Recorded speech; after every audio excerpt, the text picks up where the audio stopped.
Welcome to the Self-Awareness and Self-Compassion Podcast, formerly known as the Full Spectrum Feeling Podcast. I'm your host, Blaise Schwaller, life coach, mom, and former tattoo artist.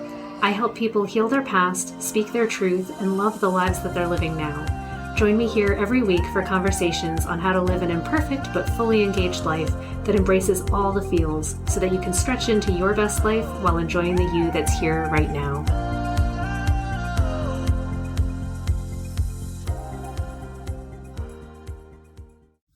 Hey friends, have you ever thought about the tipping point of various activities, and instead of looking at it as like the tipping point being when things are beyond a point of return? Usually we think of that as like, oh no, it's terrible, the climate is going to tip past this point of no return.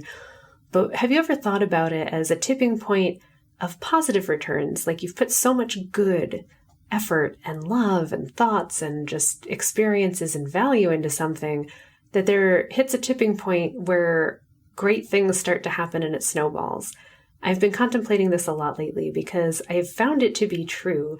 No matter what we're doing, we're creating a backlog of experience, right? A backlog of value, no matter what it is that we're doing. So if you're trying to get better at tap dance or get better at speaking a language or get better at building clients or get better at anything, we try and fail and we keep coming at it from different directions.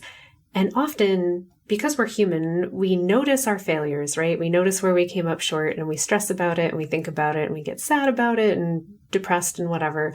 But if we're good, I guess, we just keep going. If we're really into it and we care about it enough, we keep coming at it and improving. But something that we don't often think about is that all of those efforts have added up and they have added value to other people's lives. They've added value to your life and they've created a difference. I would almost say like in the frequency of your life, the difference in the frequency that opportunities can show up for you, the difference in how people look at you and receive you because of the efforts that you've made. So if you keep reaching out to people and doing acts of kindness, it may feel like you're not having much of an impact, but all of those acts of kindness are rippling out and changing people's lives. And there comes a tipping point where goodwill has built up around you because of the goodwill that you've put out, and it starts paying dividends back to yourself. And I think sometimes in personal endeavors, like when we have personal goals and things that we're striving for, maybe that aren't necessarily related to other people, it's easy for us to stop short of that point of tipping, right? Where it starts to return and return tenfold and just keep building because we get discouraged and we're not seeing it yet and we don't believe that it's coming. And yet, if we just keep at something and we look at it objectively, like we have to be able to get out of our own heads and out of our own minds enough to look at that bigger picture and notice that actually the whole playing field has changed because of the ways that we have behaved, the ways that people are perceiving us, receiving us, responding to us, and reaching out to us have altered, and they're forever altered because of the things that we've done. So it's important for us, I think, to really consider what we're creating, how we're interacting with other people, what is it that we're putting out in the world with the expectation that that's the level of player that we are. Like that's who we are, is someone playing at this high level, being our best self, doing the best that we can with everything in the expectation that it's enough and that it's changing how everything is happening going forward, and expecting that we're going to start to get that feedback. It's pretty exciting. So I've been on this journey of learning Japanese for about 1.5 years now.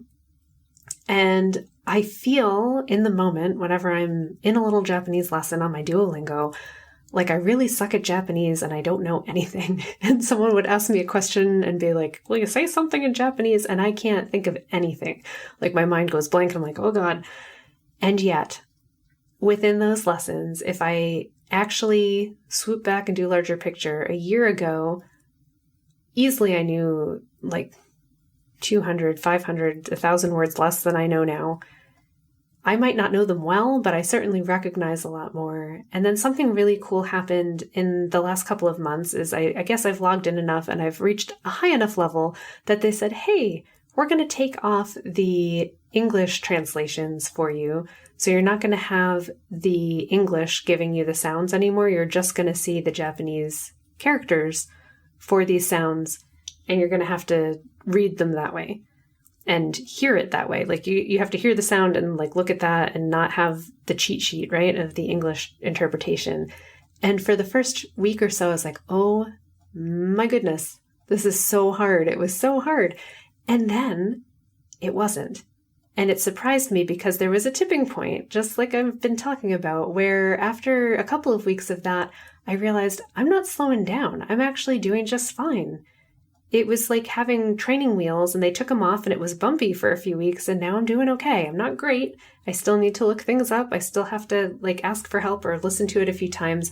So it didn't change the fact that I'm still learning Japanese. I'm not proficient in any way, but I know more and I won't unknow it. And that's pretty freaking cool. So something else that I do, particularly with learning Japanese, is recognizing that if I want to retain it and learn more, I have to hear it more often. And I have to listen to things for fun and see what I know now that I didn't know last year. So I've been watching Terrace House on Netflix that one of my clients recommended for me earlier in the year. And I'm so grateful for that. Thanks, Cheyenne. It fascinates me that I'm actually able to pick up certain phrases, words, like I understand more than I think I know. And I'm able to like look away from the subtitles sometimes and still somewhat follow the gist of a conversation. I'm missing a lot of vocabulary. I don't have that, but I do know basic grammar now. And I know a lot of the common words, and it makes it so that when they're talking about food, when they're talking amongst each other, I don't know all the words for feelings. On Terrace House, they're talking about their feelings, right? They're trying to make a romantic connection. So I don't have that yet, but I am starting to pick it up. And I'm picking up what people actually use in real life on a reality TV show, like all of that stuff. And it's useful. And I couldn't have done that a year ago. And it's through continuing to show up, continuing to put that effort in, even if it's just a small, tiny effort every day, because legit, I think I put in 5 minutes a day on most days, if that, into learning Japanese. But I am relentless. I do it every day. And I make sure that before bed, I'm like, I don't want to lose my streak. I've got to do it. So I've actually started to move it to the morning so that I feel like I've gotten all of my have-tos out of the day. So I've chosen for myself, I have to do a walk. I have to do my power breathe. I have to do my qigong. I have to take a shower. All the things that I have to do is eat a good breakfast. And one of them in there is do one lesson in Japanese. And I try to do it earlier now rather than later so that I'm never going, oh no, did I forget? And I'm not stressed out about it. So then if I go to it later, it's like bonus Japanese.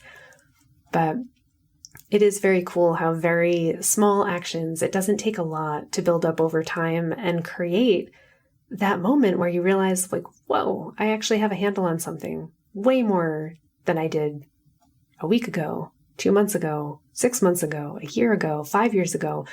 5 years ago, I knew no Japanese, nothing. So this is pretty neat. And I'm hoping my goal right now, I'm trying to be reasonable with myself, but also I'd like to push a little harder than what I've set, is that by 3 years from now, I want to be fluent enough that I can watch Naruto, no subtitles, just watch the freaking thing and read the manga. And I have the first manga and I'm not okay. I cannot do it. It is beyond me, but it won't be forever. And I know that it's inevitable that I'm going to be able to do it. My husband got me a really cool gift for my birthday where he got me Kiki's Delivery Service, the English book and then the Japanese book, so that I can kind of compare them side by side so that I can just have that experience of actually reading the story, knowing where it's going, and then see if I can read the sentences and understand it in the other language. I've done that before in French as well, and it really helps. So it's neat. It's a fun mental gymnastics for myself. I like doing stuff like that, and yeah, that's how I'm expanding myself this year. But I'm thinking about other tipping points as well. At what point did I become someone who goes for a walk every day? At what point will I be someone who hasn't missed a day of Qigong in a year? I've had various points in my life where I've gone a couple of years with doing it basically every day, and I definitely have fallen off my little wagon lately, and I've been doing other things. But I also have that faith in myself that I have passed the tipping point of never getting back to it. I know that there's no future in which I will not do Qigong again. I know I'm always going to return to it. So that tipping point has already happened. And I think if you look at your life, you'll find that there are things like that too, where you might have judgment for yourself for having stopped doing a habit or not doing it perfectly. But you can recognize that there's no way that in the future you don't do it. So you might not be perfect at it, but you've already changed. You're already a person who's going to keep returning to it. And there is at some point going to be another tipping point where you realize, oh my gosh, I can't imagine not doing this anymore. It's part of who I am. I'm looking for that point with a few things in my life, but I know that I'm on my way. And I'm sure that you are as well. So cool. I'm very excited about that. I think that knowing that moments like that are coming really helps. It helps you just return to keep that momentum going. It lets you feel soothed when you're stressed out about how things are going. It certainly does for me, to recognize that I don't have to be perfect and I don't have to do anything like with the commitment of an Olympian. I'm not an Olympian. I don't commit to things with that level most of the time, but there are some things that I do commit to in my own way. And I've talked about many times, I describe myself as slow but relentless.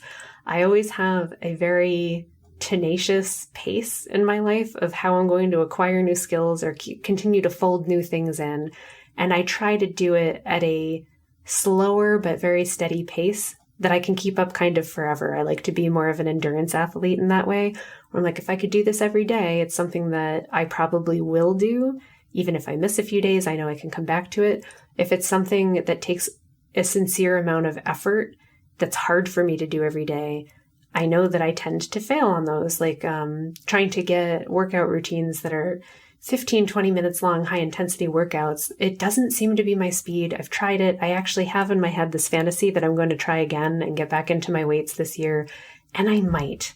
I'm not going to write it off, but I know that I'm going to have more success with some things that are more my speed, such as continuing with the walking, but walking maybe at a faster pace. That might be where I push it this year. I talked about Power Breathe a little earlier. It's this cool device that my husband found that had research done on it. So I guess he was reading the research paper about how it was being tested to see how much lung tissue it regenerates after someone's had a respiratory illness. And they were trying to figure out what is the rate of improvement, how much improvement, and they were measuring a lot of biometrics. And what they found was that after, I think it was 6 or 8 weeks, you can't really quote me because I don't have the thing in front of me, but it wasn't a hugely long amount of time. So maybe a couple of months, people had regenerated like 40% more lung tissue. And I went, holy crap, as someone who's been asthmatic my whole life, I want that in my life. So one of my goals this year is to become a better breather. So I have this little device. But other things that they found was that through increasing your lung capacity and increasing your, I guess, muscle fitness of your diaphragm, you're able to lower your blood pressure, lower like your blood sugar, like all of the things that they tested actually improved. And I think part of it was just that you're getting better oxygenated blood. So your focus is better, your sleep is better, your heart rate variability is better. And I definitely have noticed that as well because I do track all those things. So I'm like, damn, that's so awesome. So for me, I know that I can do 30 breaths in the morning and 30 breaths at night, and I might not like it, but I certainly can do it. And I have seen a difference, so I can keep doing it. For me, I need to be able to track and notice changes, or it's harder for me to continue to return to it and say yes. So I always ask myself, where am I starting? And then check in with myself a week and 4 weeks and 6 weeks later to just see what kind of progress I'm making and when do I surprise myself. So there was a tipping point also with the Power Breathe about 2 weeks in, recognizing that I quickly had ramped up to 2, and then I just got stuck there for a while. And then I thought I'd be there for a really long time. So I had a whole, for me, I'm like, good God, a whole week on the same level. And then one day I ran up the stairs and went to do it. And I was like, I could probably breathe on this for 60, 70 breaths. So I cranked it up, and I didn't just crank up half. I got almost to 3 and went, oh, shoot, here I am. This is where it's hard again. Wonderful. So I'm seeing progress rapidly. Also on that note, cool thing, noticing on my walks, my heart rate is so much lower and I can walk twice as fast now compared to what I was with a lower heart rate. And I think that has a lot to do with the Power Breathe, but I also kind of did it at the same time as cutting the sugar. So it could just be a synthesis of dropping sugar and breathing better. But these things are really cool. So I love noticing those moments where something I'm doing has built up enough that jump off of the plateau. So freaking cool. Very exciting. Friends, I wish for you to notice all of the good tipping points in your life where you've built up goodwill, where you've built up experience, where things are actually going really great and they're always going to be better. Like your worst day today will be better than your best day last year. And I think about that a lot. Like, what if my worst day this year is better than the best day I had last year? What if it just keeps going up like that? How cool would that be? I love that thought. So may all of your days be better than your last. And may you notice all of your progress. Sending you all a big hug and looking forward to catching up with you next week. Thanks so much for joining me. If you enjoyed this podcast, please subscribe and share it with someone you love, and leave us a review. You can learn more and get some self-compassion tips and tricks by visiting coachwithblaze.com, where you can sign up to get my free booklet on overcoming anxiety, overwhelm, exhaustion, and burnout. I'm sending you so much appreciation and love, and I'll see you next time.